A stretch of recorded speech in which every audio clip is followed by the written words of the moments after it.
que faz um objeto cair? Cara, o que faz um objeto cair é a gravidade. E o que é a gravidade? Gente, a gravidade nada mais é do que uma força da Terra puxando o nosso corpo para baixo. Na verdade, puxando o nosso corpo para o centro da Terra, que para a gente seria para baixo. Tudo bem? Então, a aceleração da gravidade, que é um tipo de aceleração que os corpos experimentam quando eles estão em direção à Terra, a aceleração da gravidade ela é de 9,8 metros por segundo ao quadrado, ok? E a gente aproxima normalmente a gravidade para 10. Normalmente o exercício tem que trazer para vocês. A história da queda livre começou com um cara chamado Galileu Galilei. Ele pensou no seguinte, ó. Quando eu pegar dois objetos, ele começou a idealizar o seguinte modelo. Se eu tiver dois objetos, ó, esse aqui tem uma massa 2m e esse aqui tem uma massa m, ou seja, um é mais pesado do que o outro. Quando eu soltar esses dois corpos da mesma altura, né? E ele perguntou, quem será que vai chegar no chão primeiro, o mais pesado ou o mais leve? Bom, ele fez esse teste, ele fez esse experimento no alto da Torre de Pisa. Professor, como que é a Torre de Pisa? Bom, a Torre de Pisa é essa aqui, ó. Essa aqui é a Torre de Pisa. Ele começou a fazer esses experimentos na Torre de Pisa para ver qual dos dois chegaria ao solo primeiro, certo? O raciocínio lógico dele era o seguinte, bom, eu acho que o corpo mais pesado vai chegar primeiro. Quando ele soltou, ele percebeu o seguinte, os dois corpos chegavam ao solo mais ou menos ao mesmo tempo. O que dava diferença nos dois? Bom, o que dava diferença nos dois era a resistência do ar. Beleza? A resistência do ar. Ou seja, o atrito. O atrito entre esses corpos e o ar influenciava no movimento. Só que então Galileu começou a pensar, bom, e se eu conseguisse algum lugar onde não houvesse atrito? Onde não houvesse atrito com o ar.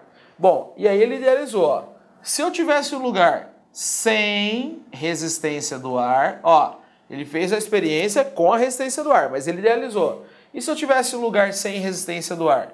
Bom, local sem resistência do ar é o que a gente chama de vácuo.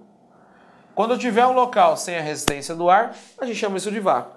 E eu tenho que tomar muito cuidado, porque vácuo não é a mesma coisa que gravidade.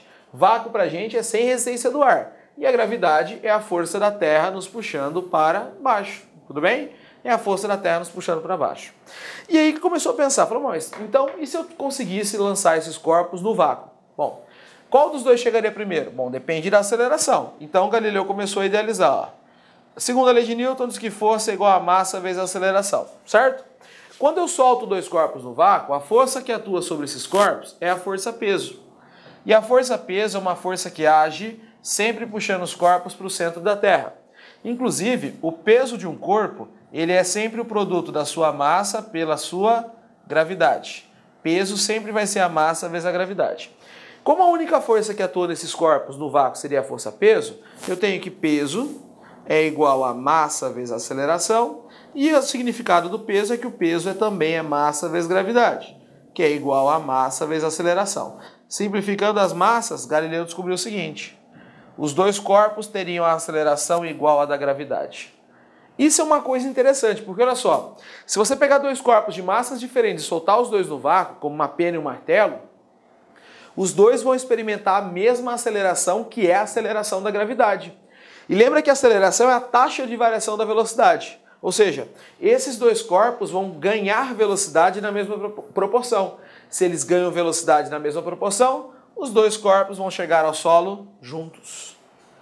Quer dizer que eu poderia soltar uma pena e um martelo e os dois chegariam no solo juntos? Sim, sim. Soltar os dois da mesma altura faz com que os dois cheguem no solo ao mesmo tempo. E chegariam ao solo, inclusive, com a mesma velocidade. Agora, isso foge do senso comum porque a gente não vive num ambiente de vácuo, a gente vive no local que tem resistência do ar. Se estiver agora onde você está e soltando uma pena e um martelo, é lógico que a pena vai chegar no chão primeiro, porque nós não vivemos no vácuo. Mas no vácuo, entenda isso, os corpos vão ter a mesma aceleração, que é a aceleração da gravidade. Então quer dizer que quando eu lanço um objeto, ou quando eu solto um objeto no vácuo, a aceleração do corpo é da gravidade, independente da sua massa. A massa não interfere em nada. Então, Galileu demonstrou que corpos de massas diferentes caem juntos se a resistência do ar não afetar nenhum deles, que seria o ideal de vácuo. Tudo bem? Galileu Galilei, ele era adepto do método experimental, era um cientista investigador, por essa razão é considerado criador do método experimental. Ele fazia experiências. Em suas ideias, hipóteses eram sempre observadas, testadas e experimentadas. Então, veja só. Quando eu coloco uma seguinte situação, uma pena e um martelo no local onde existe a resistência do ar, é lógico que a pena e um martelo não, a pena e uma pedra. Onde há a resistência do ar, a pedra chega no chão primeiro. Agora, se eu faço o mesmo experimento no vácuo os dois caem juntos, lado a lado, com a mesma resistência, com a mesma velocidade, tá ok? Agora, o que a gente fez aqui primeiro é abandonar. Abandonar significa pegar o objeto, segurar e soltar, ou seja, a velocidade inicial é zero. O que é você lançar? Lançar é você fornecer uma velocidade inicial, tudo bem? Eu forneço uma velocidade inicial que pode ser para cima ou pode ser para baixo. Agora, eu tenho que tomar cuidado com o seguinte. O que nós estamos estudando é lançamento vertical. O nosso lançamento vertical ele sempre acontece no vácuo. Se ele sempre vai acontecer no vácuo, eu tenho que lembrar disso aqui, ó. A massa do objeto não importa, é irrelevante. A massa do objeto não importa. Segundo, a aceleração do objeto sempre vai ser a aceleração da gravidade. Sempre vai ser da gravidade, tanto na subida quanto na descida. Tá ok? A aceleração sempre vai ser igual à da gravidade. Bom, nesse caso, eu vou estudar com vocês, num primeiro momento, não o lançamento vertical, mas a queda livre. Abandonar um corpo em queda livre, tá ok? Para isso eu fiz o seguinte, ó. Nos movimentos observados, a resistência do ar é desprezada. A aceleração que atua na bola é a da gravidade, como a gente fez, que vale 10 metros por segundo ao quadrado. Lembra, a gente sempre vai considerar no vácuo porque é mais fácil. Se a gente tivesse que levar em consideração a resistência do ar, a gente precisaria de ferramentas matemáticas e muito mais coisas para poder determinar isso. Então o concurso vai cobrar de você lançamento no vácuo. É só no vácuo, não tem resistência do ar. Então não vai levar em consideração a massa, tá ok? Então ó, eu coloquei aqui uma bolinha e eu estou marcando aqui o tempo inicial 0 e a velocidade inicial 0. Quando eu pegar essa bolinha e soltar essa bolinha, quando eu abandonar essa bolinha, ela vai cair por conta da aceleração da gravidade. A gravidade está puxando essa bolinha para baixo, então a velocidade da bolinha vai aumentar com o passar do tempo. Soltei a bolinha, olha aqui, ó, depois de 1 segundo, a velocidade é 10. Depois de 2 segundos, a velocidade é 20. Depois de 3 segundos, a velocidade ela é 30. Agora, se eu pegar essa mesma bolinha que está aqui embaixo e lançar ela para cima com velocidade 30, a gravidade está puxando ela para baixo. Então a velocidade da bolinha vai diminuir. Depois de 1 segundo, a velocidade é 20. Depois de 2 segundos, a velocidade é 10. Depois de 3 segundos, a velocidade seria 0. Ok? Algumas coisas que a gente pode falar. Quando eu jogo um objeto para cima, eu tenho que lembrar que o tempo que o objeto leva para subir é o mesmo tempo que ele leva para descer. Porque observa o seguinte, se eu pegar essa bolinha e botar ela para subir, ó, ela vai gastar 3 segundos para que a velocidade se torne 0, e aí depois ela começa a cair gastando mais 3 segundos. Então lembre-se, ó, o tempo de subida é igual ao tempo de queda, no vácuo. A velocidade com que o corpo sai do chão é a mesma velocidade com que ele retorna ao chão. E agora eu quero determinar com vocês o tempo de queda. Gente, por incrível que pareça, o tempo de queda depende só da altura. E por que o tempo de queda depende só da altura? Vou te mostrar, olha só. Eu estou dizendo que essa bolinha, ela vai efetuar movimento uniformemente variado. Toda vez que você lançar o objeto no vácuo, ele vai obedecer o move, tudo bem? E aí a gente vai fazer o seguinte, um acordo. Aqui eu estou colocando um plano cartesiano. Aqui eu tenho o eixo Y, aqui eu tenho o eixo X, e a gente vai lançar uma bolinha para cima. Por exemplo, lancei uma bolinha para cima.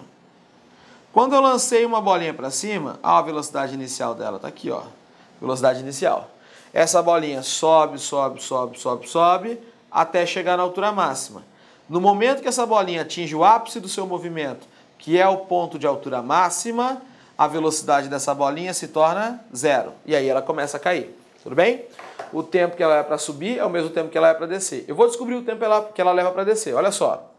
Pela função horária da posição, S igual a S0 mais V0t mais A vezes t ao quadrado sobre 2. Porque a gente está falando de move. Eu estou analisando, por enquanto, só a queda da bolinha, porque eu quero achar o tempo de queda. Se eu estou analisando a queda, eu troco.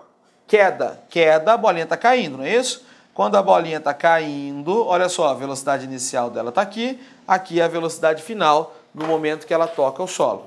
Trocou, está aqui. Então eu sei que a velocidade inicial da bolinha é 0, porque quando chegamos na altura máxima a velocidade é 0. E aí eu vou fazer com vocês um acordo, ó. A altura é uma coisa que se mede de baixo para cima. Então, a posição final da bolinha é 0. Olha só, a posição final da bolinha é 0 e a posição inicial é H. Então, 0 é igual a H mais... Olá, meus amigos, minhas amigas. Gostou da aula do professor? Quer continuar assistindo essa videoaula? Então venha fazer o LAC Concursos, venha fazer o nosso curso completaço da Politec 2017 para os cargos de papiloscopista e para técnico de necrópsia. Nós aqui do LAC Concursos, nós fizemos aí algo muito especial para vocês.